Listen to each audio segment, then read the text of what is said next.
Anytime you give your attention to anything, your attention to it activates the vibration of it within you. And a feeling of being scattered or confused, that chaotic feeling, is about focusing upon lots of different things, and usually contradictory things, so that they're all activated within you, so that you're running around on the brink of things being activated depending upon what your environment brings to you. And that makes you feel like you want to hide from people. It makes you feel like you want to close yourself off from them. Where when you show yourself by practicing when it's comfortable to do so, and that it usually begins when you're by yourself, as you practice choosing thoughts that feel good, and you use your willpower to focus upon them because they feel good, what happens is, in a very short period of time, you deactivate, by virtue of activating these things, you deactivate those things, so that law of attraction must give you more of those kinds of things. So then your life becomes one of greater harmonics instead of disharmonics.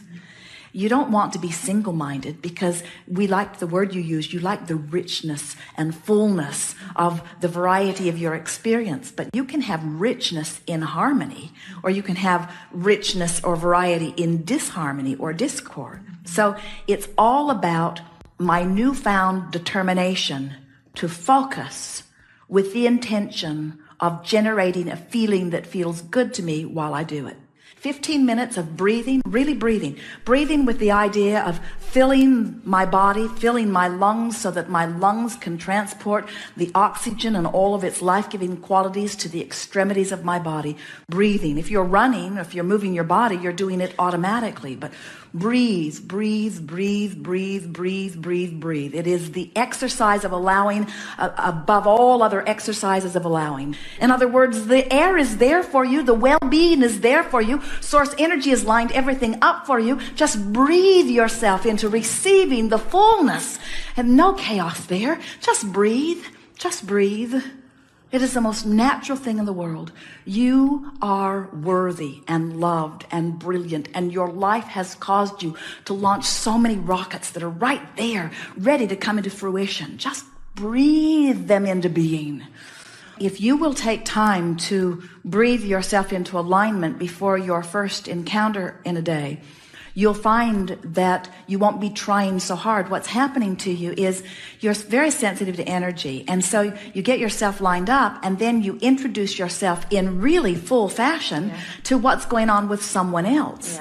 And as you do that, instead of bringing them up to your vibration, you're sort of meeting them at their vibration, and then recognizing it, because you can tell by the way you feel as you don't feel the energy in the way you're accustomed to, and you even find yourself feeling physical fatigue as a result of it. And so what you're wanting to do is to do your work before you do the massage, because once you get into it, it's too late. Unless they're really tuned in which case they'll take you for a very good ride. So you could put a shingle out that says, only come to me when you're at your best. But most of them don't think that's when they need you. They want to come to you so that you can help them find their best, you see. In your breathing, what it's saying is, I'm just going to let this be what it bees while I connect with the energy that is me. And in your breathing, it happens with a lot of healers and people who are doing massage or even medicine, or anyone who is hands-on anything with another. Very often what happens is, you get so that you can feel when it's flowing, and you can feel when you've bumped up against something. And the knee-jerk reaction when you bump up against it is to garner more energy and push a little. But if they're blocked and you push, it just backlashes right back at you, and it doesn't help them. We've never ever seen anyone, no matter how talented they are in accessing the energy, push through a blockage. You just can't do it, because whatever you're pushing against is getting bigger by your awareness of it. So you have to envision blockage free. Your power of influence is so huge that others who are watching you are amazed at the confidence and power with which you move through life.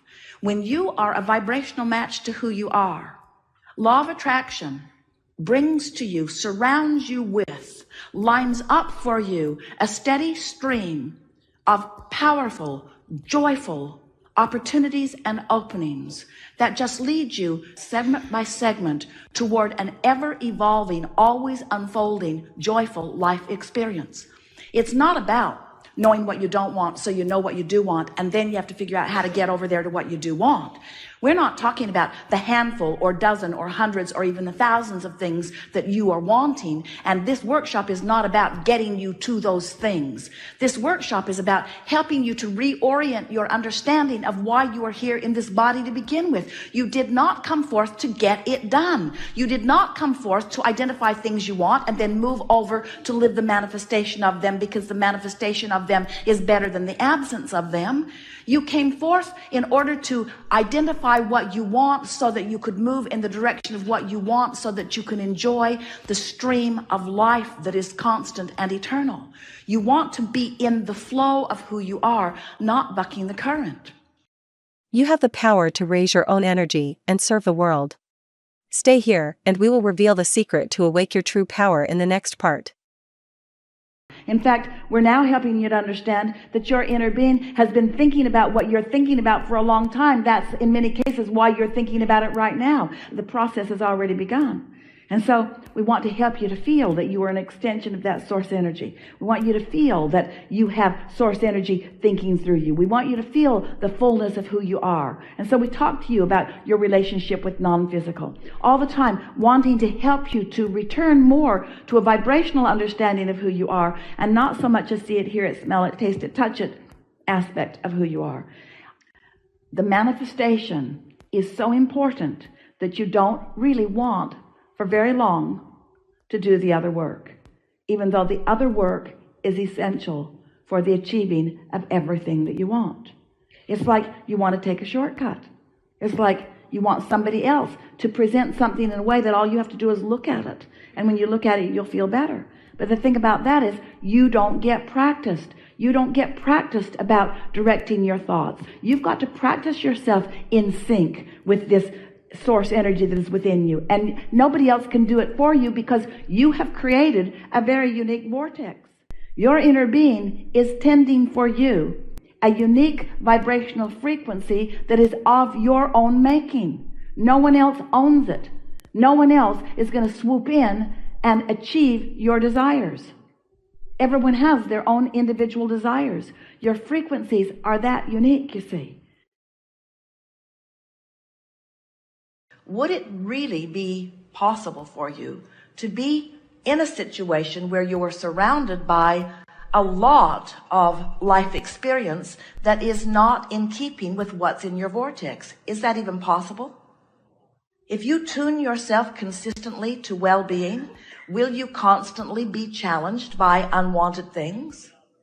And so it's interesting. You feather your nests by not needing a nest to be feathered. In other words, the way you provide a chronic environment that is really pleasing, where you just parlay it into higher and higher experiences of well-being and interest and satisfaction and fulfillment, the way you do that is by not needing your environment to be any special way in order to feel good, but by practicing feeling good no matter what. Practice feeling good when the environment is pleasing. Practice feeling good when the environment isn't pleasing. But now, here is the most important question of all. If you are practicing feeling good when an environment isn't pleasing, is there effort involved in that? Yes, there is, isn't there? Because you're surrounded by unwanted things. So you're focusing deliberately on more wanted things, even though there are unwanted things there. There is more effort in that endeavor, isn't there?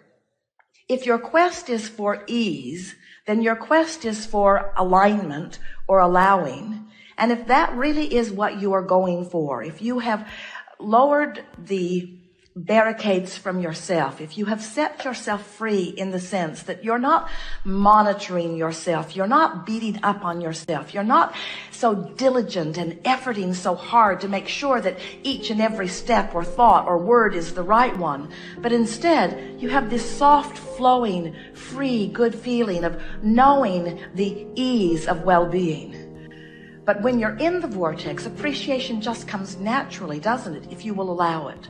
So what we're really saying to you, you now know who you really are. You now are tuned to the energy of your vortex. You now have the ability to keep it going in that way. You now have the ability to feel when you deviate. You can feel when you align. You can feel when you resist. And so now it's smooth sailing for you forevermore. You never have to go back to that efforting, to that struggle. You never have to go back to that justifying and rationalizing and defending. You are powerful creators who have significantly and sufficiently enough aligned with enough time with the vortex of your creation.